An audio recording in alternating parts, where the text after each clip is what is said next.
Welcome, students. My name is Dr. Olufemi Ogunkoya. I'm your instructor for ACK 323 cost accounting. So today you are welcome to the study section 9, and we are looking at costing techniques, and especially what we want to focus on other costing techniques is marginal costing.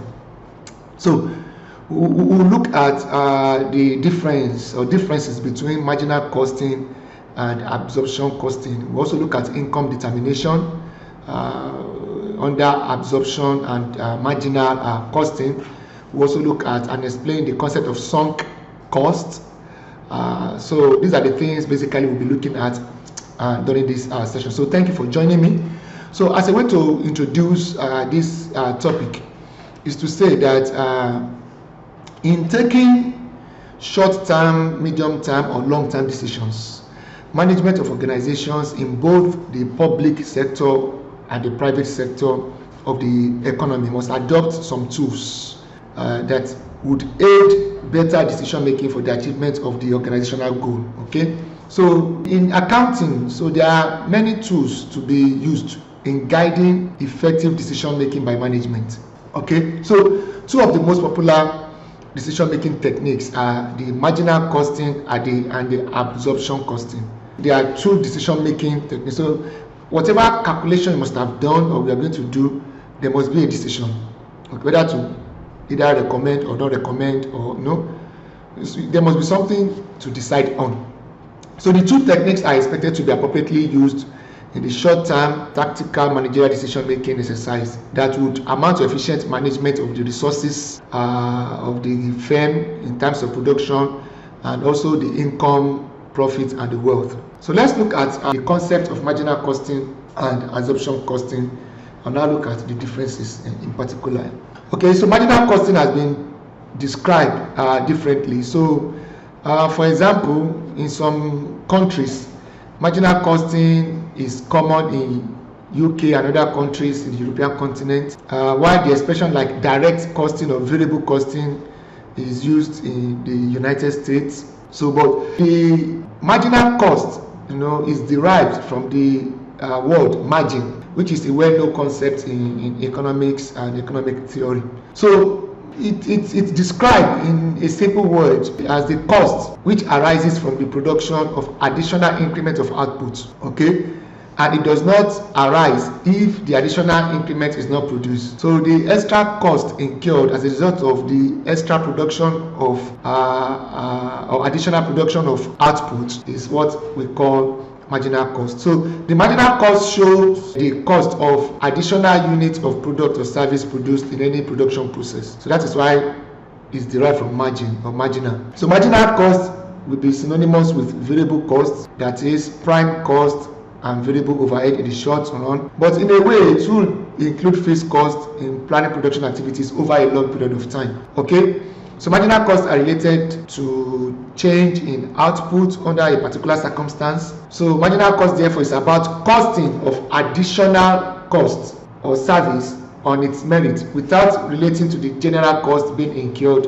by the producer in the course of production process. So marginal costing is not a system of costing in the sense which other systems of costing are, like job or process costing, but it has been designed simply as an approach to the presentation of accounting information meaningful to management from the viewpoint of adjudging the profitability or otherwise of an enterprise. So the concept of marginal costing is a formal recognition of ideas underlying flexible budget, break-even analysis, cost volume profit relationship.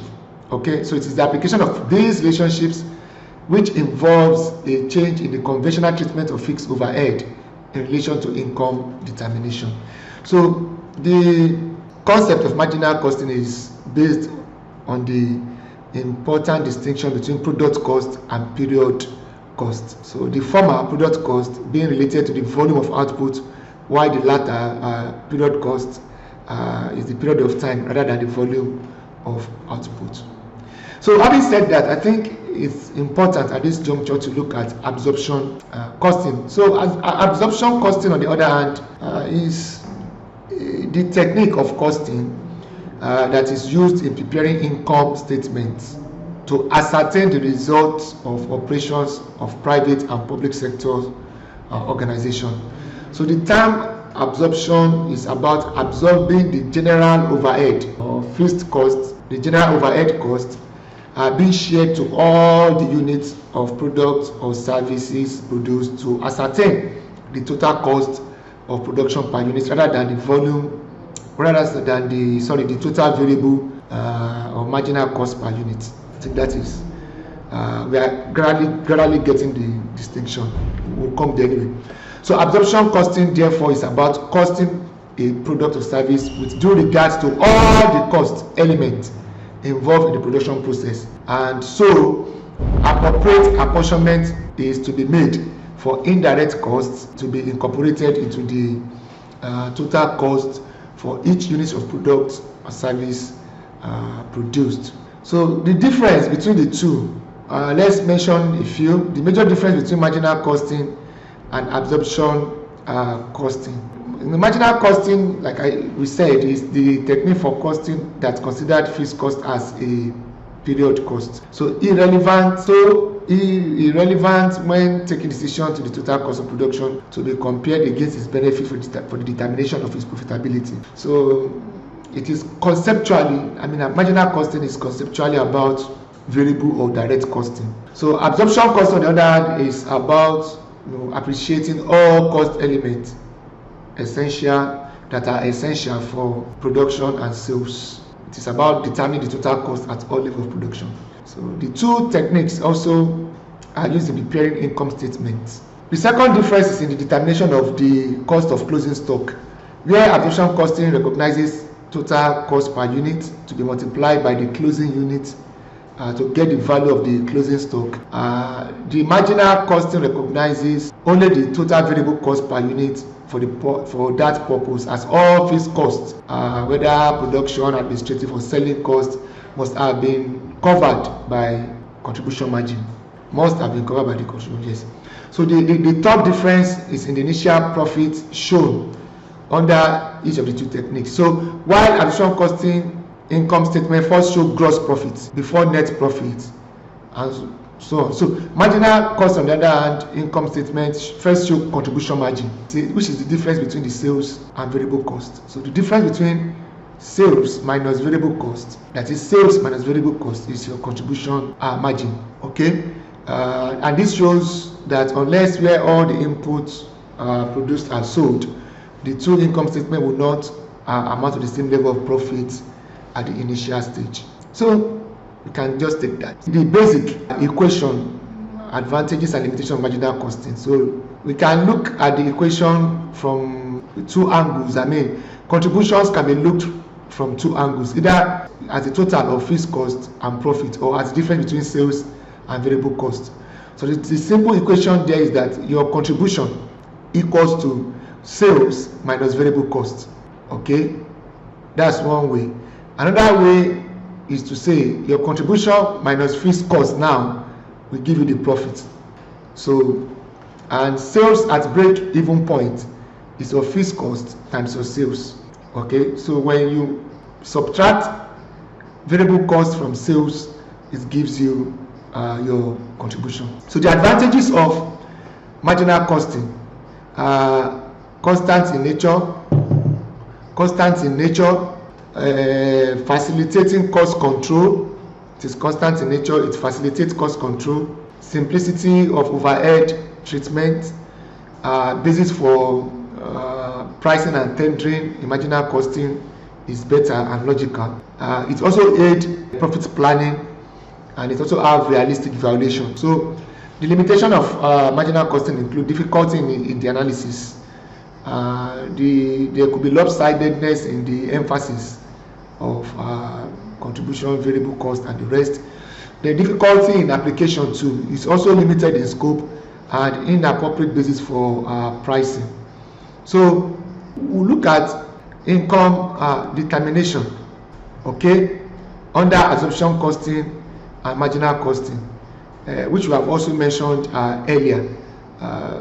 Okay, how to determine income under the two headings, and you see the workings in your notes, and also to know that the role of contribution is very vital in marginal costing, because contribution is the difference between the sales and the variable cost, and it can be very important to know that in the short term, if you're having a positive contribution, that means the project is good to go. The decision there is that the project is good to go. So even if you are making loss but you're having positive contribution, you can still go with the project, all things being equal. Okay, but if you are having a negative contribution, you can't go on with the project. Okay, so relevant costs and relevant revenue. Decision making involve application of marginal costing. Make use of relevant costing. So relevant cost or revenue, according to the CIMA, cost and revenues appropriate to a specific management decision. It further expresses that these costs and revenues are represented by future cost cash flow with magnitude that varies depending upon the outcome of management decision made. So if stock is used, the relevant costs used in the determination of the profitability of the transaction will be the cost of replacing the stock, not the original purchasing price, which is past, and we can call it a sunk cost. So there are three major characteristics of relevant costs. For a cost to be relevant, number one, it must be a future cost or a future revenue. It has not been incurred. Number two, that they are differential cost or revenue which differs from alternative decisions. Then number three, it involves cash flows. So some of the items that are relevant, some items that are relevant costs will include notional inputted costs, opportunity costs, out-of-pocket costs, replacement costs, differential costs. When you see those type of costs, these are relevant costs, and the revenue, as the case may be. So what is the concept of sunk costs? So the costs that are past or historical costs are sunk costs, and they are not useful in decision making. Okay, it has been defined. Sunk cost has been defined as the costs that have been irreversibly incurred or committed and cannot therefore be considered relevant to decision making. So some costs may also be termed irrecoverable costs, okay, because they are past costs and historical costs. So but the relevant cost of elements, so some costs are not relevant. So but let us look at the relevant cost of elements.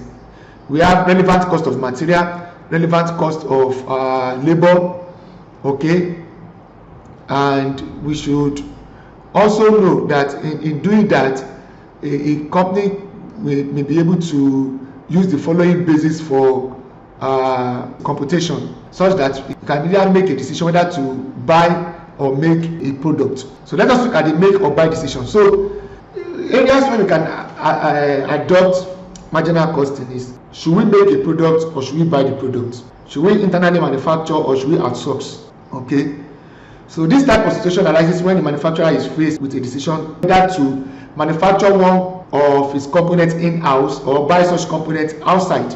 So the decision maker will be interested in the difference between the supplier's quotation, the cost of producing it in-house. The cost of in-house production of the components may be made up of number one, incremental cost of production, any opportunity cost, and the other qualitative factors, that has to be considered too. For example, the quality of the product, the reliability of the supplier, the effect of future market prices, the ability of management to cope with the present or future production capacity, adverse effects of revealing trade secrets, and also possible problems of transport and handling costs.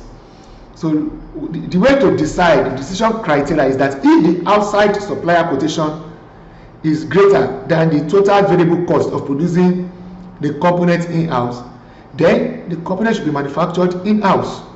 I'll take that again. That if the outside supplier's quotation is greater than the total variable cost of producing the component in-house, then the component should be produced in-house. Another decision criteria is that if the total variable cost in-house production, the total variable cost of in-house production is higher than the quotation of the outside supplier, then it will be quite discreet for the management to purchase the components from outside supplier. So that is, yeah. So another area is the acceptance or rejection of special offer, where you can apply marginal costing, whether to accept or reject special offer. In this type of situation, it arises when a company receives an order from a customer at a price lower than its normal selling price.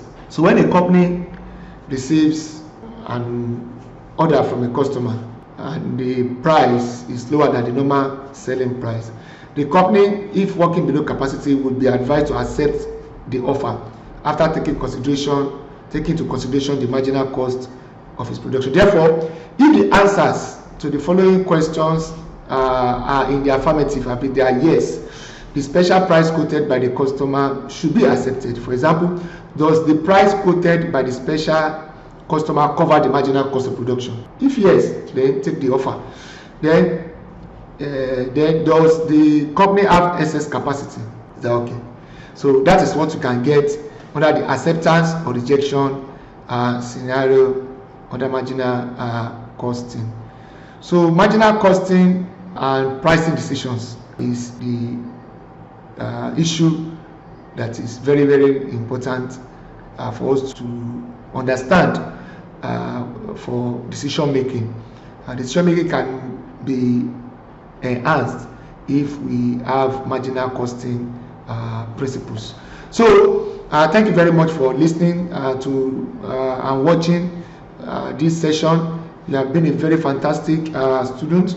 So till I see you in the next session, I remain Dr. Olufemi Ogunkoya. Thank you and God bless. Bye.